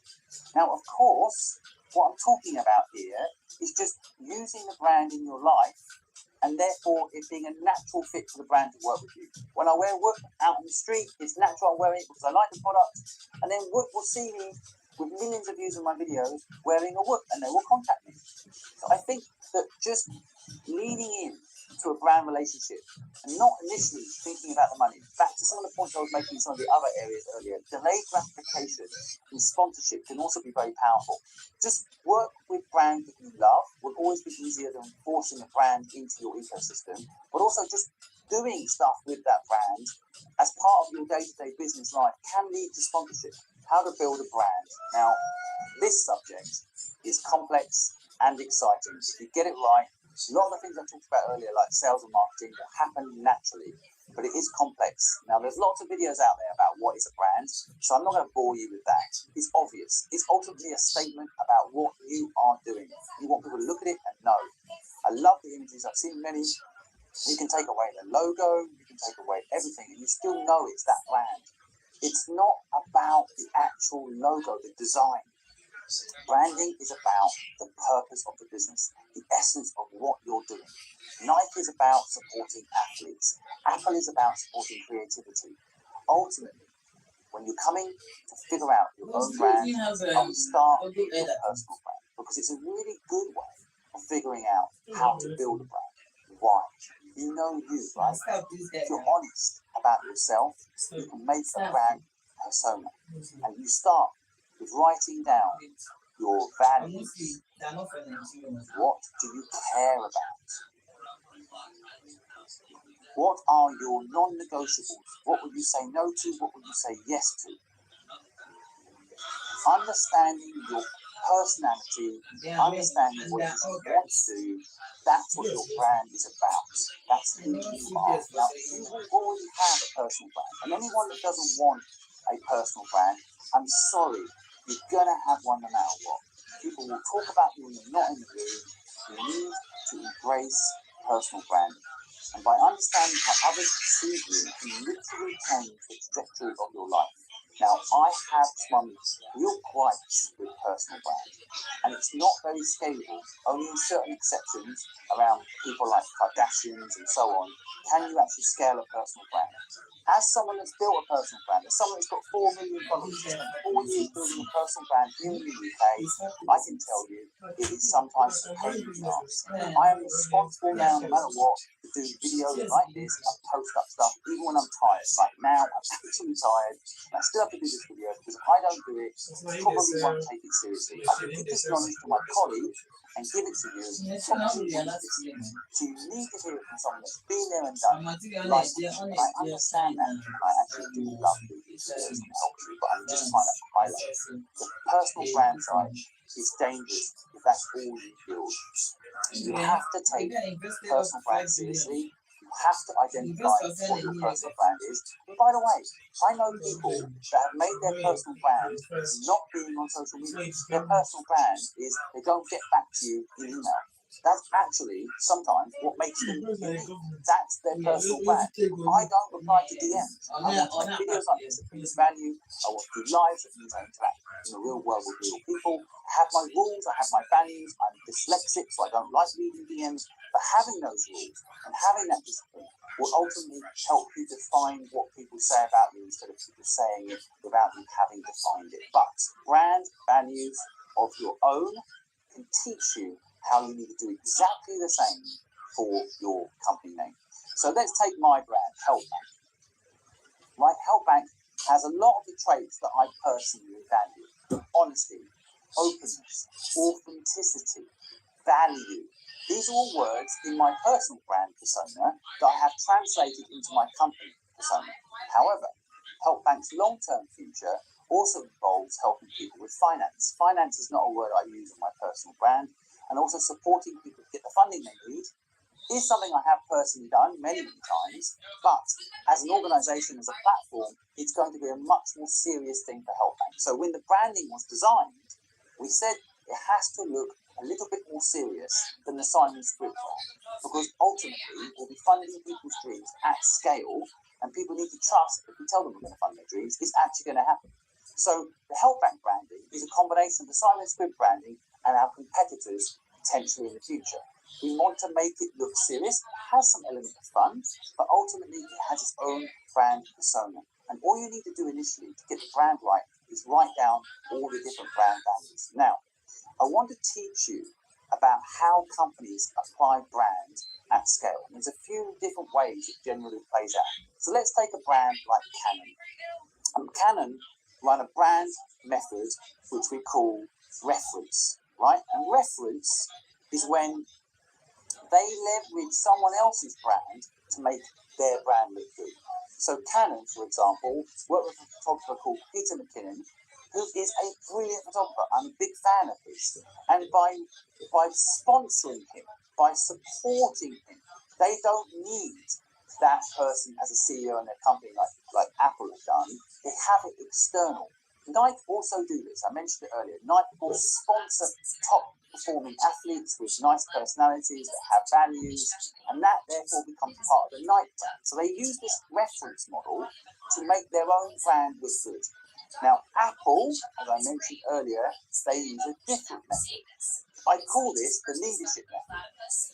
And the leadership method is basically where you have a person in the company that represents the brand values. Now, in HelpBank, I am that person. Probably in your business, you are, if you're a small business owner, the person that is the leadership value brand ambassador for your company. You're probably the one that asks to go on stage and talk about your business. You're the one in sales meetings, whatever your business model is, you're probably the one representing the brand. Of course, your staff will represent the brand. Your office environment will represent the brand. Like I said earlier, the days when you go out, have a party and post it on social media will represent your brand. But when it comes to making your brand values clear, you do it by these two methods. You either have a reference model, which means you sponsor certain people that represent your brand value, or you have a leadership model, which is you personally in the company leading the charge and make sure people understand your brand.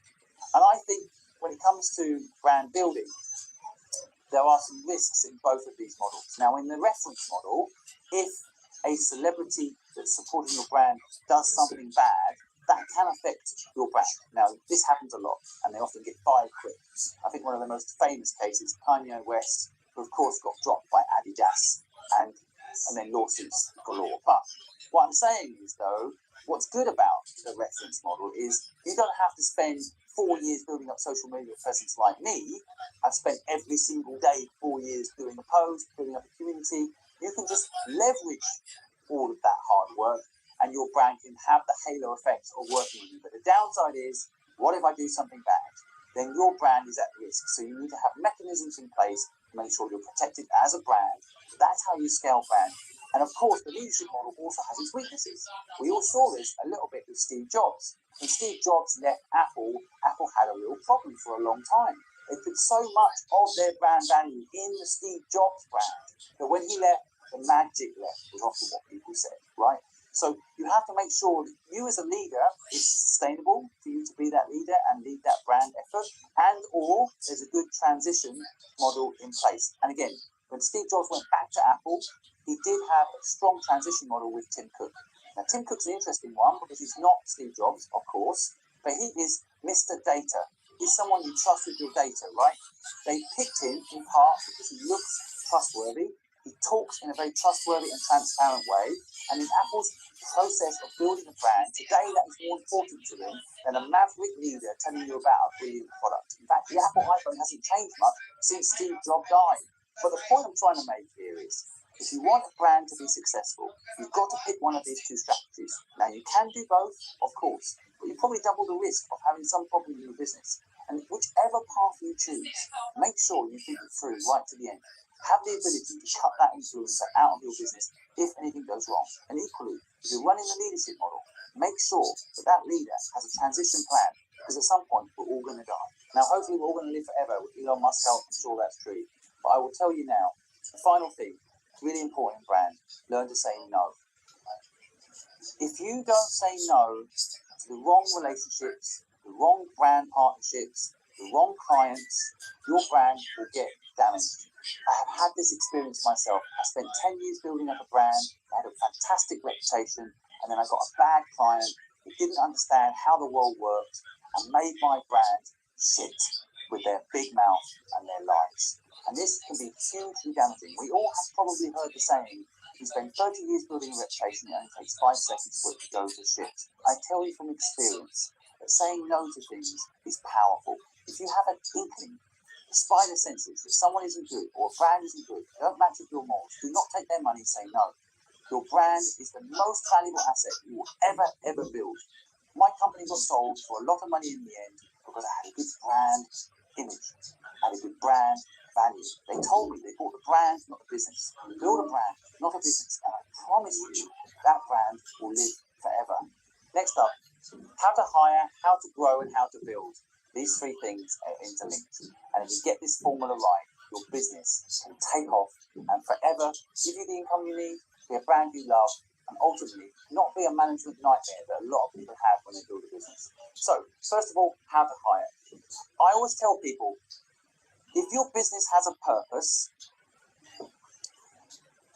and the people you hire believe in that purpose, you will never have to manage anybody.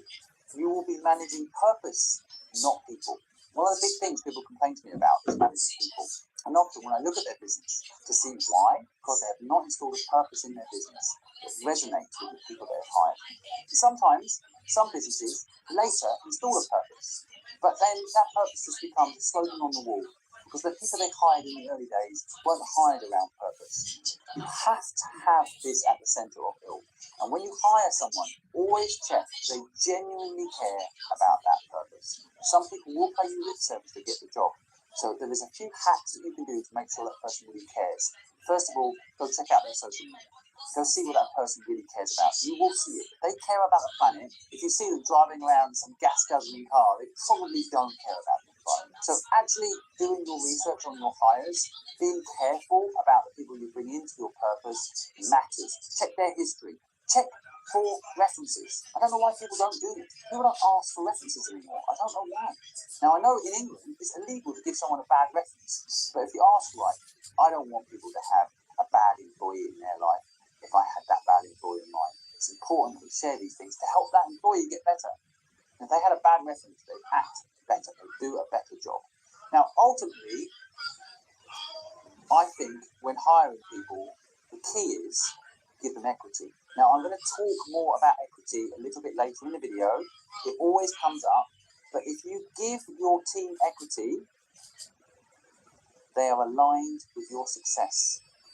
Now, any owner of any business knows that the real value in a company is not its turnover, it's in its brand. And if over 10 years an employee helps make that brand grow but are only taking an income, they're never getting their true value. You have to own equity in the business that you are working in. Now, there's many different ways to do it. So if you're working for someone today, of course, you can go ask for equity in that company. You've got nothing to lose. They'll probably laugh. They might say no. I promise you they'll respect you more, especially if they're a founder. The second thing is you can build a business where you work with that company, but you own equity in it. So you can start your own company, but have equity in that company and work with that person. Now, the point I'm telling you here is that give your employees respect. If you want to keep people and you want them to be motivated, have this conversation openly. Talk about this subject. You should be saying they should have equity. Now, it might not be possible to give people equity straight away. It might not be something you feel comfortable with doing straight away.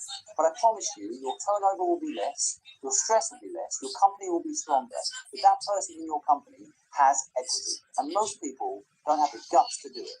And they then spend years stressing they can't find anyone, or that they can't find anyone that actually cares. It's because they don't own what you own. Give them a piece of the business and you'll have loyalty. Of course, it comes with its risks. But in my opinion, high turnover, high management, high stress is a bigger risk than any equity problem you could have if someone leaves, for example. And ironically, most of the time, why would people leave if they have equity? In fact, I had a case recently, someone who worked with me for 4 years. I gave them equity in the business, and then they left.